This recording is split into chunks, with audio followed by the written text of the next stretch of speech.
أعوذ بالله من الشيطان الرجيم. إن إبراهيم كان أمة قانتا لله حنيفا ولم يك من المشركين شاكرا لأنعمه اجتباه وهداه إلى صراط مستقيم وآتيناه في الدنيا حسنة وإنه في الآخرة لمن الصالحين ثم أوحينا إليك أن اتبع ملة إبراهيم حنيفا وما كان من المشركين. സൂറത്തുൻ നഹ്ൽ 120-123 ആയത്തുകളാണ്. ഇബ്രാഹിം ഒരു സമുദായമായിരുന്നു. അള്ളാഹുവിനോട് അങ്ങേയറ്റത്തെ വണക്കം പാലിച്ചിരുന്ന നിഷ്കളങ്കനുമായിരുന്നു. അദ്ദേഹം ഒരിക്കലും ബഹുദൈവ വിശ്വാസികൾപ്പെട്ടവനായിരുന്നില്ല. അള്ളാഹുവിൻ്റെ അനുഗ്രഹങ്ങൾക്ക് വളരെ നന്ദിയുള്ളവനായിരുന്നു. അതിനാൽ അദ്ദേഹത്തെ പ്രത്യേകമായി തിരഞ്ഞെടുക്കുകയും അദ്ദേഹത്തെ നേർമാർഗത്തിലേക്ക് നയിക്കുകയും ചെയ്തു. ഈ ദുനിയാവിൽ തന്നെ അദ്ദേഹത്തിന് ധാരാളം നന്മകൾ പ്രദാനം ചെയ്തു. തീർച്ചയായും പരലോകത്ത് അദ്ദേഹം സജ്ജനങ്ങളിൽപ്പെട്ടവരുമായിരിക്കും. നിഷ്കളങ്കമായ ഇബ്രാഹീമിൻ്റെ മാർഗം, നിഷ്കളങ്കമായ ആ ഇബ്രാഹീമിൻ്റെ മാർഗം പിന്തുടരാൻ നാം താങ്കൾക്ക് ബോധനം നൽകിയിരിക്കുന്നു. അദ്ദേഹം ഒരിക്കലും ബഹുദൈവാരാധകനല്ലായിരുന്നു.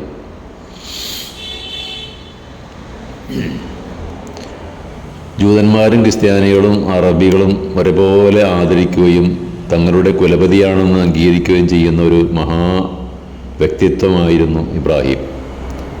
ഇബ്രാഹിം നബിയുടെ മൂത്ത മകൻ ഇസ്മായിലിൻ്റെ സന്താന പരമ്പരകളാണല്ലോ അറബികൾ.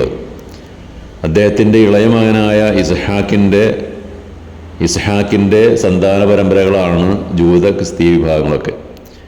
അപ്പോൾ ഈ മൂന്ന് കൂട്ടരുടെയും മതം അല്ലെങ്കിൽ മാർഗം വ്യത്യസ്തമാണെങ്കിലും തങ്ങൾ ഇബ്രാഹിം മതത്തിലാണ് നിലകൊള്ളുന്നത് എന്ന് മൂന്ന് കൂട്ടരും വാദിക്കുന്നുണ്ട്. യഥാർത്ഥത്തിൽ ഇബ്രാഹിം ഒരിക്കലും ബഹുദൈവവിശ്വാസിയായിരുന്നില്ല. കറകളഞ്ഞ ഏകദൈവവിശ്വാസിയായിരുന്നു. അറബികൾ നൂറുകണക്കിന് ദൈവങ്ങളെ പൂജിച്ചിരുന്നു. അതിലൊരു ദൈവം ഇബ്രാഹിമായിരുന്നു. ഇപ്പോൾ ജൂതരിലും ക്രിസ്ത്യാനികളിലും ഉണ്ട് ബഹുദൈവത്വം. ജൂതന്മാർ ഉസൈറിനെയും അതേപോലെ തന്നെ യേശുക്രിസ്തുവിനെ ക്രിസ്ത്യാനികൾ ദൈവപുത്രനായിട്ടും കണക്കാക്കുന്നു. അങ്ങനെ അതിനും പുറമെ ഒരുപാട് ആൾദൈവങ്ങളെയും അവർ ആരാധിക്കുന്നുണ്ട്. അപ്പോൾ ഇത്തരം അബദ്ധജടിലമായ അന്ധവിശ്വാസങ്ങളിൽ നിന്നൊക്കെ തികച്ചും മുക്തനായിരുന്നു ഇബ്രാഹിം. അദ്ദേഹം അള്ളാഹുവിനെ മാത്രം ദൈവമായി സ്വീകരിച്ചിട്ടുള്ള ഒരു വ്യക്തിത്വം. മറ്റൊരാളെയും അള്ളാഹുവിൽ അദ്ദേഹം പങ്കുചേർത്തിരുന്നില്ല. കറകളഞ്ഞ ഏകദൈവവിശ്വാസിയായിരുന്നു. അദ്ദേഹത്തിൻ്റെ മാർഗവും ജീവിത രീതിയും പിന്തുടരുവാനാണ് അന്ത്യപ്രവാചകനായ മുഹമ്മദ് നബിയോട് കൽപ്പിക്കപ്പെട്ടത്. അഥവാ തൗഹീദിലും ആഖിറത്തിലും പ്രവാചകത്വത്തിലും അധിഷ്ഠിതമായ ആദർശങ്ങളും വിധിവിലക്കുകളും പിന്തുടരുകയാണ് ഒരു യഥാർത്ഥ ഏകദൈവവിശ്വാസി ചെയ്യേണ്ടത്. അതുകൊണ്ടാണല്ലോ ഇസ്ലാമിലെ മഹത്തായ ആരാധനാകർമ്മമായ ഹജ്ജ് ഇബ്രാഹിം നബിയുടെ തന്നെ ചരിത്രത്തിൻ്റെ ഭാഗമായി മാറിയത്. എന്താണ് ഇബ്രാഹിം നബിക്ക് ഇത്ര കണ്ട് മഹത്വവും ആദരണീയതയും കൽപ്പിക്കപ്പെട്ടത്? കാരണം അദ്ദേഹത്തിൻ്റെ ജീവിതം തന്നെയാണ്. അള്ളാഹുവിൽ അടിയുറച്ച വിശ്വാസം, യാതൊരു സംശയമോ ചാഞ്ചല്യമോ ഇല്ലാത്ത വിശ്വാസം.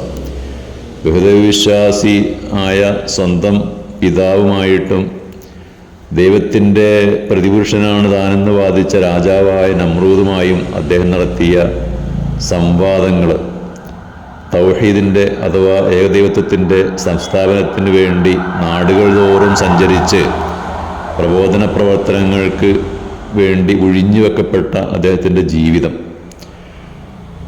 അതുപോലെ ആ ജീവിതത്തിൻ്റെ സായം സന്ധ്യയിൽ അള്ളാഹു കരിഞ്ഞേകിയ പൊന്നുമോനെ ബലി കൊടുക്കണമെന്ന സ്വപ്നദർശനം ഉണ്ടായപ്പോൾ തന്നെ അതിൽ ശങ്കിച്ചു നിൽക്കാതെ അള്ളാഹുവിൻ്റെ കൽപ്പന പൂർണ്ണമായും അനുസരിക്കാൻ കാണിച്ച അദ്ദേഹത്തിൻ്റെ ആ സന്നദ്ധത, സ്വന്തം ഭാര്യയെയും കൈക്കുഞ്ഞിനെയും വിജനമായ മക്കയിൽ കൊണ്ടുവന്ന് പാർപ്പിച്ച് അവിടെ ഒരു ദൈവിക കേന്ദ്രം കെട്ടി ഉയർത്തുകയും ലോകജനതയുടെ കേന്ദ്രമാക്കി അതിനെ മാറ്റുകയും ചെയ്തു അദ്ദേഹം.